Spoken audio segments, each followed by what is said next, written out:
አሰላሙ አሌይኩም ወራህመቱላሂ ወበረካቱ። ውድና የተከበራችሁ የቻናል ቤተሰቦች እንደምን አላችሁ? እኔ ደህና ነኝ አልሐምዱሊላህ። ዛሬ በአዲስ ነገር ከቸው ብያለሁኝ። እንግዲህ አብዛኞቻችን አረብ ሀገር ቆይተን ወደ ሀገር ቤት ስንመለስ የሚያጋጥሙን ልንችላቸው ልንቋቋማቸው የማንችላቸው ነገሮች ያጋጥሙናል ማለት ነው በመንገዳችን ላይ እና ምን ቅድመ ጥንቃቄ ብናደርግ ይሻላል የሚለውን ነገር እንደዚሁም ደግሞ ከራሴ ሙከራ ወይንም ከራሴ ያሳለፍኳቸውን ነገሮች ለእህቶቼ ማለት ነው ምክር ቢጤ ጣል ላድርግባችሁ ብዬ ነው። አብዛኞቻችሁ ሺኤን ልብስ ትገዛላችሁ፣ ካርጎ 2 ጊዜ 3 ጊዜ ታደርጋላችሁ።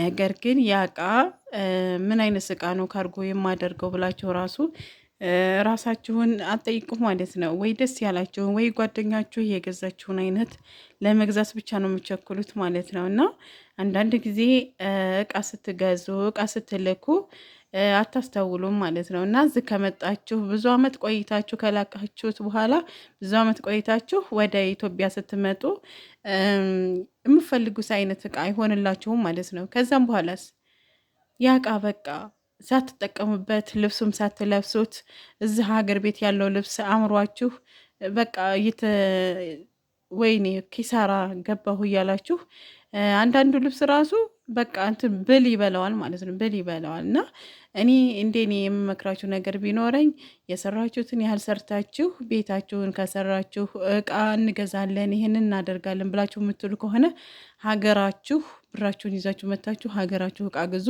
የፈለጋችሁት እቃ ሞልቷል ነው የምለው። እንደዚሁም ደግሞ ብራችንን ለምንና ለማን መስጠት እንዳለብን ማወቅ አለብን ማለት ነው። አንዳንድ ጊዜ አረብ ሀገር የምንሰራ እህቶች ብኩነን በጣም ነው የምንባክነው ማለት ነው። እና ለራሳችን ሳንኖር ለሰው እንኖርና ነገ ጧት ኩነኔ እንገባለን። ያ ልጅነታችንን ጨርሰን ማግባት ባለብን ሰዓት ሳናገባ መውለድ ያለብን ሰዓት ሳንወልድ እንደዚሁም ደግሞ በቃ መኖር ያለብንን ህይወት ሳንኖር በሰው ሀገር ህይወታችንን ጨርሰን ኢትዮጵያ ስንመጣ ነገሮች ሁሉ ገደል ሊሆኑብናል ማለት ነው። ያ ነገር ከመከሰቱ በፊት እንግዲህ ኢትዮጵያ ስትመጡ ቅር እንዳይላችሁ፣ ልባችሁ እንዳይሰበር፣ ከጓደኛ በታይ እንዳትሆኑ ቅድሚያ መስጠት ያለብን እኛ ለትዳራችን ለህይወታችን መሆን አለበት።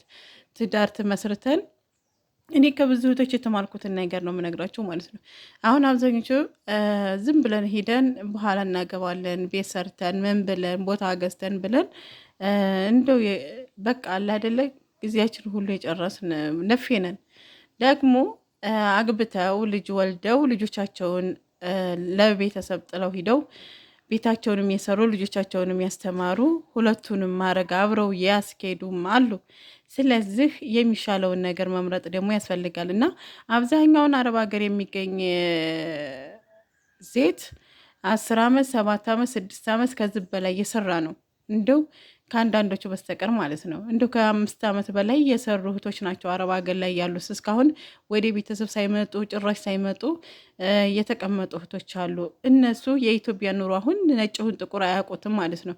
ስለዚህ የኢትዮጵያ ስትመጡ ኑሮ ከብዷችሁ ነገሮች ተቀያይሮባችሁ ሁሉ ነገር አየሩ እንኳ ተቀያይሮባችሁ ነው የምታገኙት። እና ያንን ነገር ለመቀበል ወደ ሀገር ስትመጡ ወስናችሁ መሆን አለበት። የሚመጣው ነገር ቢመጣ ልቀበለው ብላችሁ አስባችሁ ነው መምጣት ያለባችሁ፣ አይምሯችሁ እንዳይጨናነቅ ማለት ነው። እኛ ሆነ ውጭ ሀገር ስንቀመጥ ብዙዎቻችን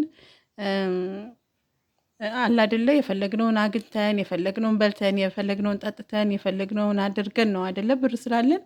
ኢትዮጵያ ስንመጣ ግን ያ ይዘኑ የመጣ ነው ብር ከ2 ወር ከ3 ወር በላይ ላያስኬድ ይችላል ማለት ነው። መተን ስራ ካልሰራንበት እንደዚሁም ደግሞ የሆነ ነገር በቃ አለ አይደለ ካልሰራንበት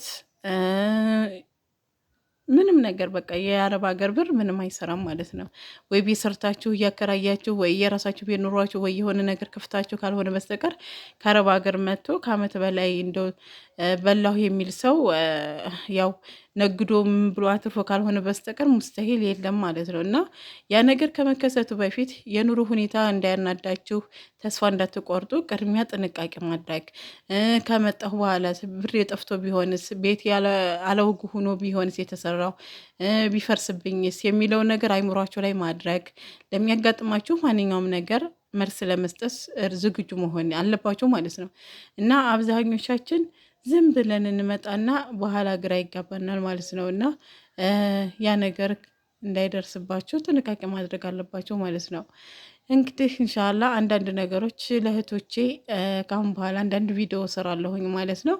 ያው ዳታ ስለሆነ የምጠቀመው ቪዲዮ እንደዚህ ቀጥታ የተቀረጸ ቪዲዮ ፖስት ለማድረግ ትንሽ ሀርድ ነው ማለት ነው።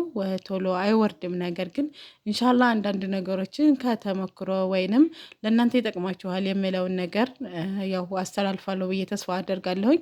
እና በተቻቻለን አቅም ራስ በራሳችን እየተማማር ግንዛቤ ብንወስድና ከአንዱ ውድቀት አንድኛችን ብንማር በቃ አንድኛችን አንድ እህት ብትጎዳ የሶስት የአራት እህቶች ለውጥ ቢገኝ በዛች እህት የተሻለ ነው ብዬ አስባለሁኝ። እና ራስ በራሳችን መማማሩ ጥሩ ነው ብዬ አስባለሁኝ። ኢንሻአላህ በሌላ ቪዲዮ እንገናኛለን። ላይክ፣ ሸር፣ ሰብስክራይብ አይረሳ። ሀባይቦቼ አበረታቱኝ። እንግዲህ የኢትዮጵያ ኔትወርክ ታውቁታላችሁ፣ ላልዘይራችሁ እችላለሁኝ። በጣም ይቅርታ። ኢንሻአላህ ነገሮች ሲስተካከሉልኝ ኢንሻአላህ ዘይራችኋለሁኝ። ሰላማችሁ ይብዛ። ሰላም አለይኩም ወራህመቱላሂ ወበረካቱሁ።